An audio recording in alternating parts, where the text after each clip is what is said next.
Malad police station येथे बाबूलाल अग्रवाल हे एक शेअर ब्रोकर आहेत. त्यांनी तक्रार केली होती की त्यांना 5 करोड रुपयाची खंडणी मागण्यात आलेली आहे आणि जर ती दिली नाही तर त्यांच्या फॅमिलीसोबत काही अघटित घडू शकतं.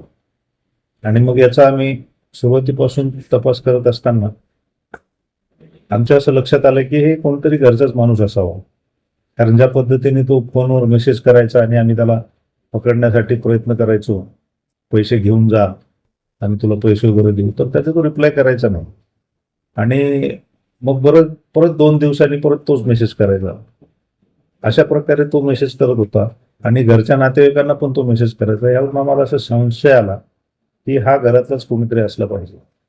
मग फिर्यादीचा विश्वास संपादन करून त्याकडे चर्चा करून चौकशी केली असता असं निष्पन्न झालं आम्हाला.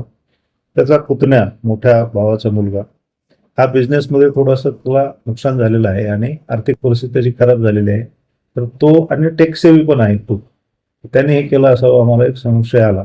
आणि मग आम्ही तपास केला व्यवस्थित टेक्निकल अनालिसिस करून आणि याच्या स्वभावाचे दागेदोरे बघून, त्याच्या कशा पद्धतीने कॉल करतो, कधी करतो, कोणाला कॉल करतो, कोणाला मेसेज करतो, हे सगळ्याचं अनालिसिस करून मग आम्ही त्याला लोकेट केलं आणि त्याला पकडून आणलेलं आहे.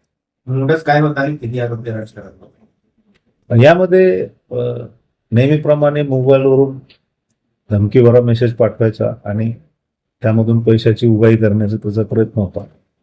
आरोपी एकच होता, त्याने एकट्यानेच ते केलेलं आहे. त्याला एकट्याला आम्ही ताब्यात घेतलेलं आहे.